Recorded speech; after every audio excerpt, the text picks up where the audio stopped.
We got Lomas, we got Big Low. Let's bring in Lomas Brown, longtime tackle with the Detroit Lions, of course, was drafted in the first round back in 1985. He is a Florida Gator, Sam Lubman, so don't hate him, don't fight him, don't hang up on him. Lubman, our producer, is a Hurricane fan. I'm a Florida State fan, but Lomas, we got respect for you, Big Low. You did it for a long time with the Detroit Lions, of course, played with Arizona, Cleveland, New York, and then Tampa Bay on that Super Bowl team, and now a color commentator on the radio side for the Detroit Lions. I love you guys' call. You guys get fired up for the Lions, and you should. You got a really good team, Lomas, so congrats on making the NFC title game. Let's start off here. What is one matchup in this football game that nobody's talking about that could go a long way to determining the winner of Sunday's game? Wow. I'm going to tell you. I'll tell you, the kicking game. The kicking game. The kicking game. It never gets talked about, but it always seems to prop its head up in some way, shape, or form, especially when you start talking about championship games or Super Bowl. So it's going to be on special teams. We got a great, great special team coach in Dave Phipps.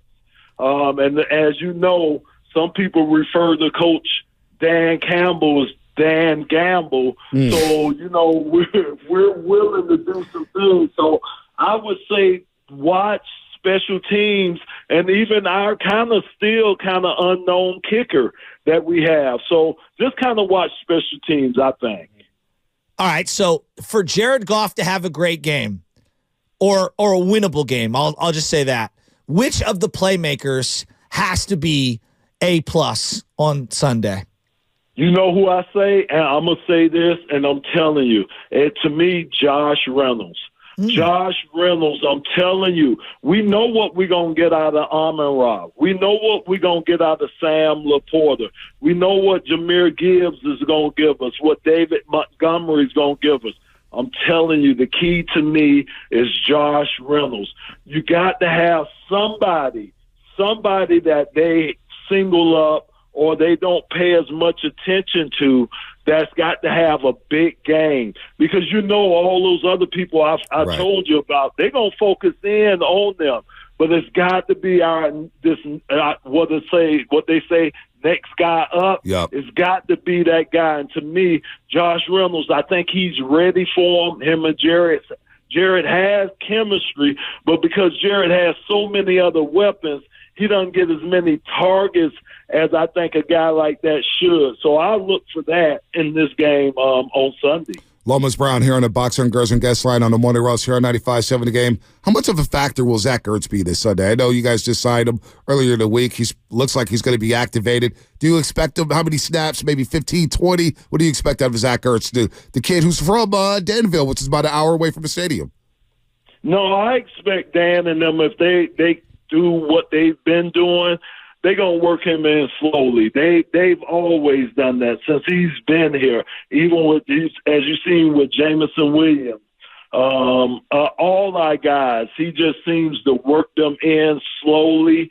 Even when guys come back from injury, he seems to work them in slowly. So I don't know if Zach's going to have a big role. I think what big role Zach can have is just being a mentor to our young guy, to the young Sam Laporta, throughout the game. And I think that could be big for us too. So I'm not looking for a real big role from Zach Ertz this game. All right, fourth quarter. Who do you trust more, Dan Gambler, as you called him, or Kyle Shanahan? No, and Dan I trust. And like I say, that's the moniker they call them. I don't call them that. I've watched him, and, man, he's a great motivator. He has – and what he has done, I think this is the other thing you have to look at. If you look at our coaching staff, I think probably out of any coaching staff in the league, we have more ex-players on our sideline than anybody, if you think about it. I mean, including the head coach. And I'm telling you, that as a player, that brings you so much more comfort. If you come into the sideline after struggling, you come into the sideline talking to somebody that's been out there, that's been in your shoes, that's done that, did that, done that. And I think these guys, Dan respects these guys enough.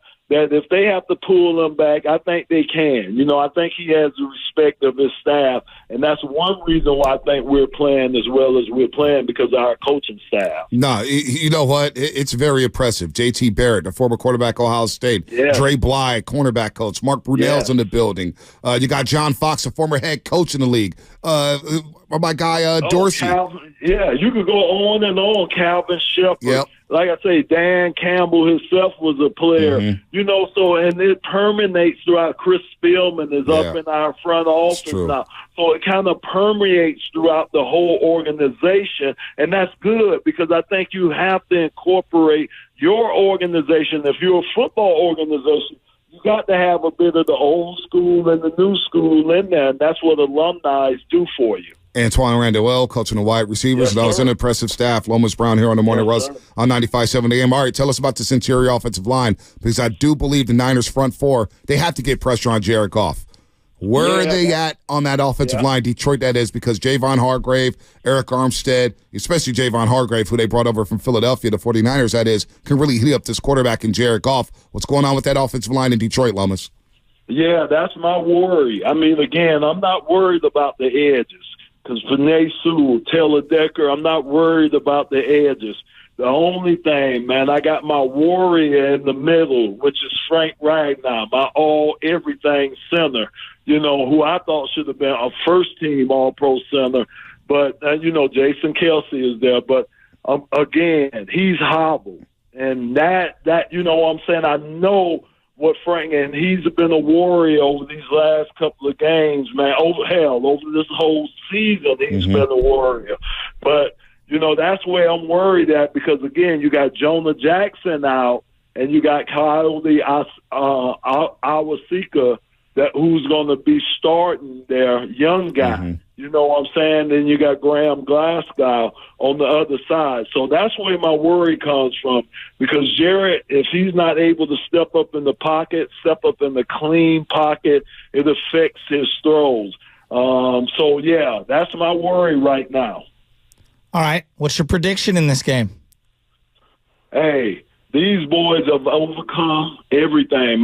Going into the season, my thing was win the division, win a home playoff game. They have far exceeded where I thought they can go at, and they believe it, as I believe it, they can win it. So I'm looking at us going there and beating them 28-24. You don't believe that? Yeah, Big Low. You don't believe that? I do believe it. I've seen it. I've witnessed it. I've called it all year long, and I'm telling you, I played in 2 Super Bowls. I've been in 3 NFC championship games.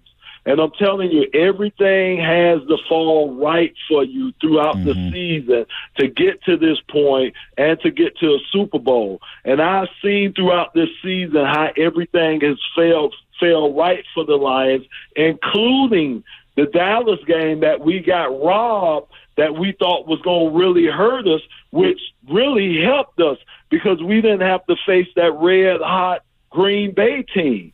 So things have to happen like that throughout the season. Certain players don't play in certain games, or certain players get hurt in certain games that help you win those games. I'm telling you, it has to fall right. They're in that point. They're hungry. Hey, 60 minutes. We'll see. This Detroit defense, they've bent but didn't break or haven't broke in the playoffs so far. They have allowed a lot of yards. Baker Mayfield threw for a yard shy of 350. Matthew Stafford was cooking and humming, throwing the ball all over the yard, but you guys held firm in the red zone. How do you think the Lions defense could slow down this Niners offense? They had a rough day last week, but Debo's playing. Ayuk's playing at a high level. You have George Kittle. What is the key to the Lions trying to slow down this Niners offense? Is it force Brock Purdy to pass more? Is it Chris McCaffrey? What do you think, Big Low? I'm telling you, the blueprint has already been shown. It's to get the Brock Purdy. Man, come on, man. I'll take Jared Goff any day, all day over Brock Purdy. So the blueprint is already out there. We need to get pressure on him. We need to make him start seeing ghosts. He gonna give you an opportunity. It's just about taking advantage of that opportunity. I'm telling you, that's all we need to do. We concentrate on getting pressure however we have to get it, whether we have to generate pressure, meaning blitz guys, or maybe we do line stunts, or I don't know, but we just need to get pressure on Brock Purdy, and I'm telling you, everything else going to take care of itself. I promise you. You better not go radio silent on me when we win.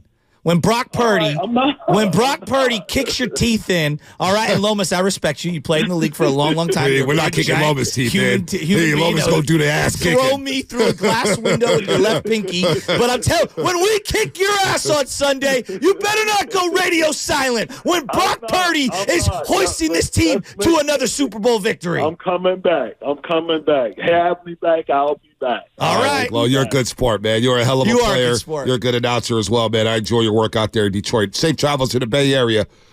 It'll be a long flight back home. But, Lo, thanks for the time today. Thanks. Take care, guys. Let's go. Lomas Brown here on the Morning Roast, courtesy of the Boxer Girls and Guest Line.